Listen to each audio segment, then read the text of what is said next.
Thank you for listening to the Hitting the Hardwood Podcast Network. This is the HTH Draft Show.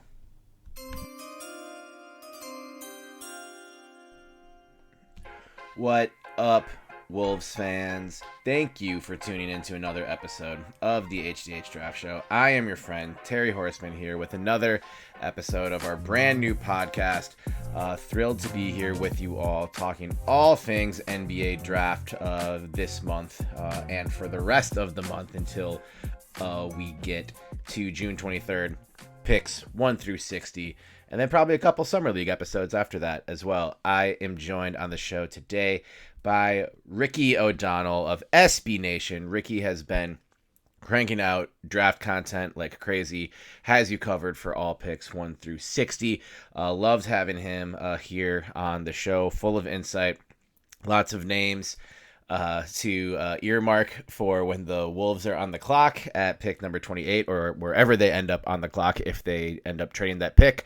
Move out, move up, move down, whatever. Endless possibilities, and I really enjoy the conversation with Ricky. So let's get right into it. Enjoy this conversation with myself and SB Nation's Ricky O'Donnell. Stick around.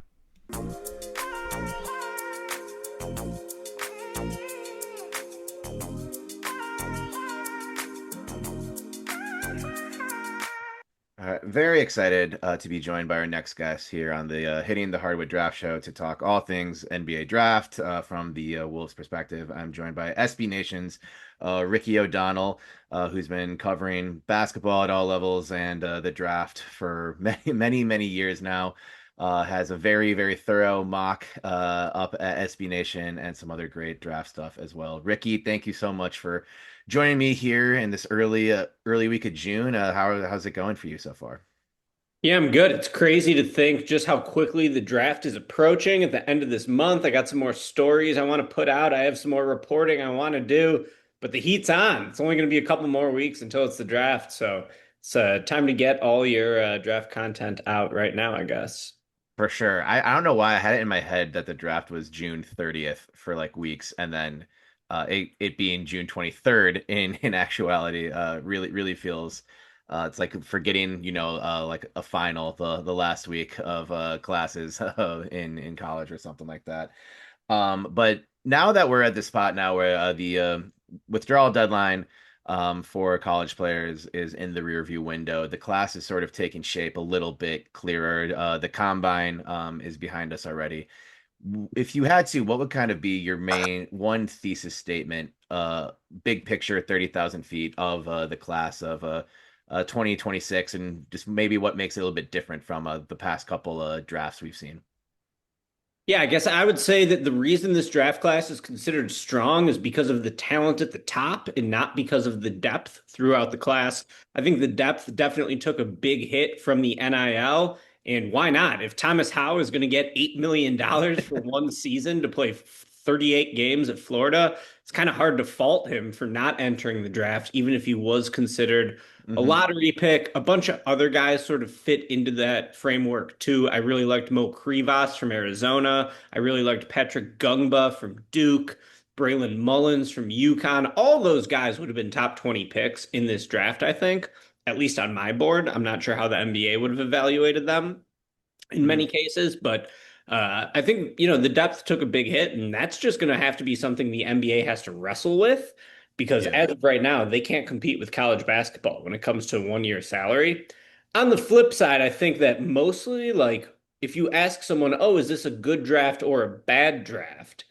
They are focusing on, is there talent at the top that is obviously so good that not even the worst GM in the league could screw it up? And we could use, my team with Arturas Karnisovas as a stand-in. We could use your team with David Kahn as a stand-in from way back in the Absolutely. day. I was wondering when his name was going to come up. And I think like it's all about the talent at the top. And if these top four guys live up to the hype, we'll look back on this as a strong draft. If AJ Debonsa turns into RJ Barrett, and if Caleb Wilson turns into Marvin Bagley, I think we'll look at this as not so strong of a draft. But coming into it, I think strong draft at the top, not very deep. Do you have a clear favorite among that top four? Yeah, definitely Cameron Boozer. I wrote a big piece detailing why Boozer is the best player in this class. I was on him a year ago too. He just played in so many high profile high school competitions, so he's been on the map forever. And yeah, I think that it's been tough for people to sort of conceptualize his dominance, but I thought of a good hot take yesterday on who I'm comparing him to. And it's not Timberwolves Kevin Love because, that's a little too easy and maybe a little too popular, but I'm Right. going with Larry Bird is my Cameron Wow. Boozer comparison. 6'9", not a good athlete, but just great in every aspect of the game. Mm-hmm. Great shooter, great rebounder, great passer, high IQ, proven winner. I mean, you should never be comparing a draft prospect, an 18-year-old, to a Hall of Famer. And when I've been seeing these Caleb Wilson, Kevin Garnett comps, I've just been like cringing and recoiling because come on, you can't be Right. comparing Caleb Wilson to Kevin Garnett. But so maybe I'm just sort of joking and just kind of having fun with it, but I guess that's what Yeah. this time of the year is all about. So I'm stamping my Cameron Boozer, Larry Bird comp, and I think he's the best player in the class. I think he should go number one, and if he ends up falling to number three, it's going to be a big Yeah. mistake, I think, for the two teams that passed on him. Sure. All right, Cameron Boozer, next Larry Bird. It's as simple as that. I kind of like that because I do the same where I see Caleb Wilson is the next Kevin Garnett, and it's just like, oh, we're doing this, but cat's out of the bag. We're going crazy with comparisons. Why not? All right, I love Cameron Boozer as comp to Larry Bird. Don't think the Wolves will have a shot at him, but hey, the reason I'm talking to you and we're talking about the top of the draft is we never know what's going to happen. If Tim Connolly goes crazy and makes a wild trade, who knows? But I'm not expecting it. But it's great to do our due diligence, no matter what. Who was the biggest surprise, either staying in the class or going back to school from the withdrawal deadline period? Yeah, I would say probably Braylon Mullins. I Mhm. figured that he would enter for sure. Seemed like an obvious one and done. Had a lot of momentum behind him after hitting the Elite Eight shot to beat Duke. So him coming back to UConn, I think is pretty surprising. And yeah, I mean, 2027 is a weaker draft for sure. And I'm already prepping my first 2027 mock draft, which I'll publish the day after the 2026 draft. And in that, Braylon Mullins will probably be in a similar range, honestly. Like he'll probably be 10 to 15, which I think Mhm. he would have had a case to go in that range this year. But you never know. I mean, a good workout could make him or break him, and we'll see about next year's freshman class. It definitely looks much weaker coming into the Mhm. season, but we've been surprised before. I'd point to someone like Kingston Flemings in this class, who I did not have in my preseason mock, and now he should be a top 10 pick, I think for sure. Mhm. So yeah, Mullen stands out in that. And then in terms of someone who stayed in, who I was surprised, I was pretty surprised Koa Pete stayed in, but I actually think it was a good decision because, if he had a bad year as a sophomore, if he didn't show obvious improvement, I think maybe he's not an NBA player anymore. But as a Right. freshman in a thin draft, maybe you could get someone to take a chance on him late in the first round. Right. That leads me right into my next question because in your latest mock, you had Koa mocked to the Wolves, and if the Wolves stick and pick here, this player will be compared directly to Jaden McDaniels for his entire Timberwolves tenure. So there will be some expectations going number 28 here, if that is what the Wolves decide to do. You had Koa in there as your pick, Wolves pick in your first draft. I guess to elaborate a little bit more on what you like about him and what might be some of your concerns. Obviously, there's not much of a perimeter shot. There's some rawness there, but as a flyer with the 28th overall pick, when you're not, there's not a ton of risk involved. What makes him an intriguing spot there for the Wolves at 28? Yeah, I would say my biggest thought on Koa Pete is that he's obviously playing the wrong sport. He should be a run stuffing defensive end for the Minnesota Vikings, All not right, yeah. a Brian not a, Flores will take him.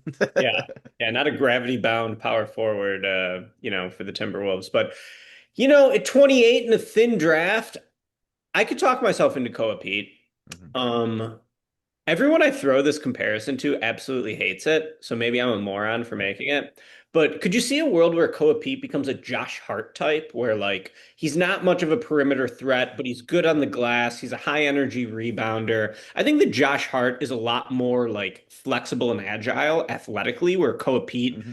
is a much bigger, heavier body who can really like explode vertically a bit, but not that quick laterally, has some athletic limitations. But I'm just sort of thinking in broad strokes, mostly about a type of player who could maybe be like the fifth starter on a team, a lower usage offensive option who could still impact the game without spacing the floor. Josh Hart was a guy who sort of came to mind to me for that. I guess one thing I sort of like about Koa is that he's a really good playmaker at his weight.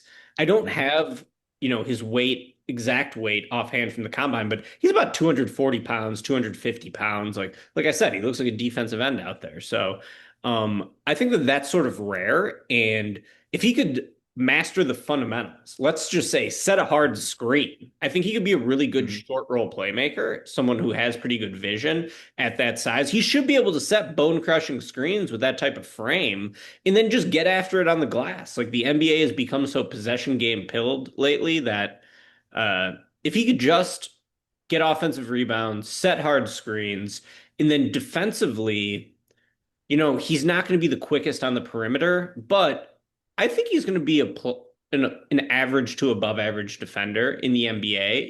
It's all about matchups, especially once you get into the postseason, but he just has such a wide frame Hmm. and he has enough movement skills that I think he should be pretty solid defensively. He should be pretty good on the glass. And he's, a good dunker spot finisher. His shot is just so broken, it's ridiculous. I mean, you can't be 6'6" and have that much of a broke ass jump shot in the NBA. But look at what Josh Hart just did. He just scored 3 points in an NBA Finals game and he I swung the was gonna say, friggin' yeah, game. He swung the game, yeah. with 3 points. So that's sort of my upside case for Koa Pete. I don't think that he's like a fantastic prospect, and it'll be tough to measure up to someone like Jaden McDaniels, who in this era probably would have gotten $12 million to transfer to Kentucky instead of entering the draft That's right. after a disappointing one and done season at Washington. But it's a new era, and maybe you got to take a flyer on some more flawed prospects. And I don't know, I kind of like Koa Pete. I liked him in high school. I totally understand the skepticism around him, and if someone said he's not worth the top 45 pick, I would hear the argument, but I don't know. Late first, gotta take someone. I don't mind him as a flyer. I mean, supersized Josh Hart is really intriguing. I would absolutely sign up for that if he can, put things together. You mentioned you've got a another mock that needs to come out. Is Koa gonna? Not to ask you to tip your pitch here a little bit, but do you see Koa staying in that spot for your new mock, or is there someone else that you're thinking for that 28 spot? You know what, man? I've been going blurb by blurb, and I just finished blurb 23. So I Okay. have not actually sketched out the Mhm. entirety of the mock yet. I'm just going Okay. one pick at a time.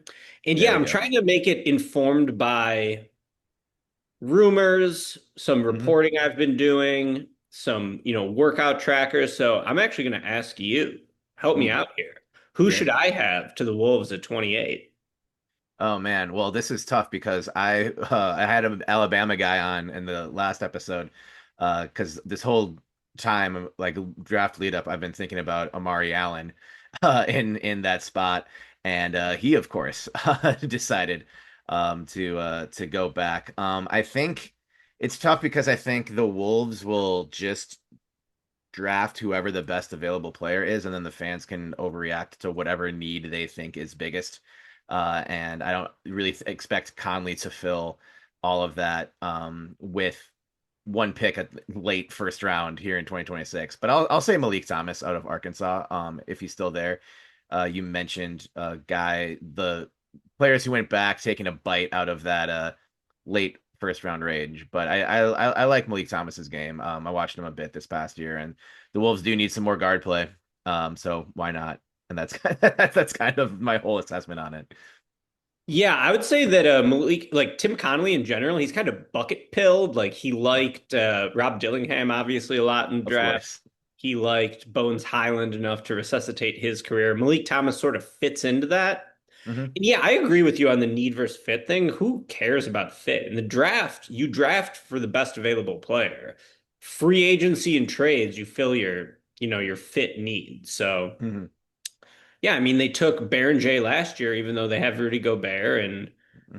I could see them taking Malik Thomas. I like Malik Thomas. I think that he defends better than a lot of players in that archetype. I Hmm. talked to him at the combine. He was a Yeah. bit smaller than I expected.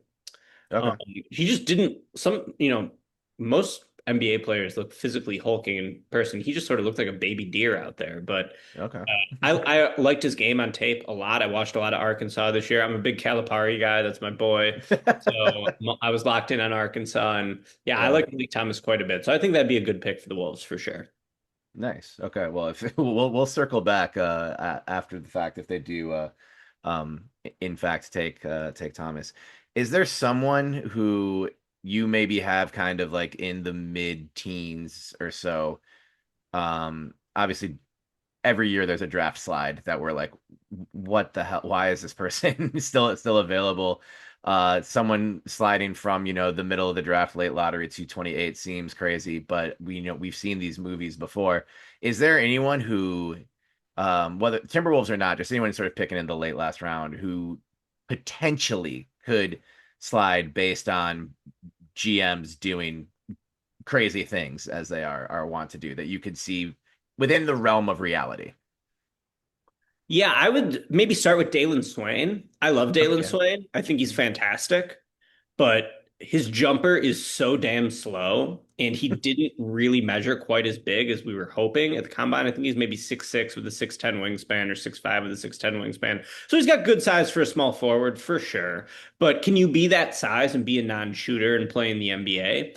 But I really like his defense and I love his shot creation. Like Swain transferred from Xavier to Texas this past season for his junior year, followed his head coach Sean Miller, and just exploded as a shot creator. Like his slashing ability is so good. He's able to keep the ball really low on his drives and just really get wherever he wants on the floor. Solid mid-range game, pretty good at drawing fouls and getting to the rim. So I think Dalen Swain, if he slips out of the top 20, is going to be a big steal for anyone. Could he fall to 28? To me, there's only like 21 or 22 good players in this draft. So I would be pretty Mhm. surprised if he fell there. I think that that's really where it drops off. But he's a Mhm. junior, so older prospect. Teams normally don't like that as much. And yeah, just major shooting questions, even though he did show notable improvement in his 3-point shot this year at Texas. The form just doesn't look great to me. I don't know if teams are going to be buying it. I saw him play at the combine scrimmage. He had a hitch in his jumper. I was there for that. And, I think just the shooting questions could potentially push him down the board. Would be a home run pick for the Wolves or for anyone else to get Dalen Swain. For sure. Yeah, you mentioned that talent drop off being pretty steep after the 21st or 22nd pick. A few guys sticking in the draft could have, maybe pushed someone from that pool more likely into the Wolves range at 28 or anyone else picking in the last round or in the late first round. Of all the people you have kind of marked for this second night of the draft in the second round, who do you think will be, if you had to predict who will be the second round darling who, makes a GM, earns a GM an extension, I'll say, for being the player that pops in the second round? Who would you put your money on? Yeah, great question. I mean, first of all, it's like who's actually going to fall to the second round? Hmm. Like Josh Jefferson, I really like. I guess Yeah. he would be another name for the Wolves. I think that he's probably a first round pick. I mean, in my book, he is. He should probably go around 23, 24, 25, somewhere in that range. But if he does slip to the second, because again, older player, I think he's a super senior. Um, Hmm. Shooting questions. I think Josh Jefferson's really good, so I would Hmm. like that. Zuby Ejiofor is another name where just like a big body forward, just like does all the things you want out of a rotational big man. Probably not going to be like a fantastic steal, but I think he could be good. And then the last name I'm going to throw out there is Bruce Thornton out of Ohio State, a ground-bound point guard who is just super efficient from every part of the floor. Uh, I loved Bruce Thornton as a college player. He was Hmm. tremendous. I wrote a story on him after talking to him at the Big Ten tournament this year. And I think that, you look at the success of someone like Colin Gillespie with the Phoenix Suns this year, who not a big time athlete. He was a 4-year college player. He was just a really good college player who people weren't sure how he would translate to the league. But, sometimes point guards can do that. And I'm not going to give anyone a Brunson comp because Brunson's game is so idiosyncratic. But Yeah. in broad strokes, there are some similarities between Bruce Thornton and Jalen Brunson. Neither of them can jump over a stick. Both of them are just burly lead guards who it's hard to like knock them off their spot. And they both have good touch from weird angles. So, Mhm. um, I'm not going to say Bruce Thornton's the next Jalen Brunson, but I think that he could be someone who signs multiple NBA contracts. And maybe he does have some hidden upside that teams aren't seeing right now. For sure. And I mean, the last Ohio State point guard worked out pretty well for the Timberwolves. He's obviously at an age where they need to replace him. Of course, talking about Mike Conley. So yeah, another Buckeye step right in. Ricky, that is what I had for you, but I wanted to give you a chance to plug any upcoming work. Obviously, we talked about the mock draft. Where can people follow you and support your work? Yeah, you can find all my stuff at sbnation.com. I have a Bulls podcast called Cash Considerations that you can listen to. If you're into the Bulls, why would you be? I hope you're not. And hopefully, I'll have some features coming out on SB Nation on this draft class. Got player rankings. I'll have another mock draft on Monday. So, got a bunch of stuff coming. Awesome. That is Ricky O'Donnell, one of the best in the biz, SB Nation. Ricky, thank you so much for joining me today. Really appreciate it, man. Thanks, man.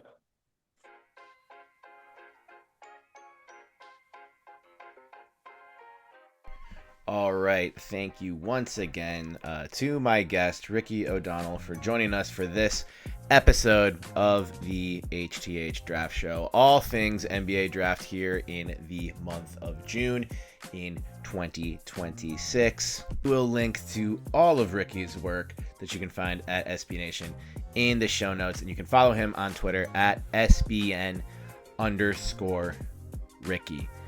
That's all we've got. That's our show for today. So thank you so much for tuning in. Keep it locked here for all things Wolves, Lynx, Gophers, and more at Hitting the Hardwood and hittingthehardwood.com. Recording this the day after Olivia Miles did insane Olivia Miles-like things against the Golden State Valkyries.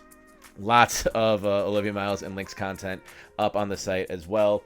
I know Andrew's pod went live already, and we've got just all kinds of stuff covering this insane start for the 8-2 Minnesota Lynx. So be sure to keep it locked here on Hitting the Hardwood. Shout out to Nate Pence and the team at Pence Homes. Shout out Firehawk Construction, Better's Edge, and Homage Apparel for your support of Hitting the Hardwood. Have a great weekend, everybody. Peace.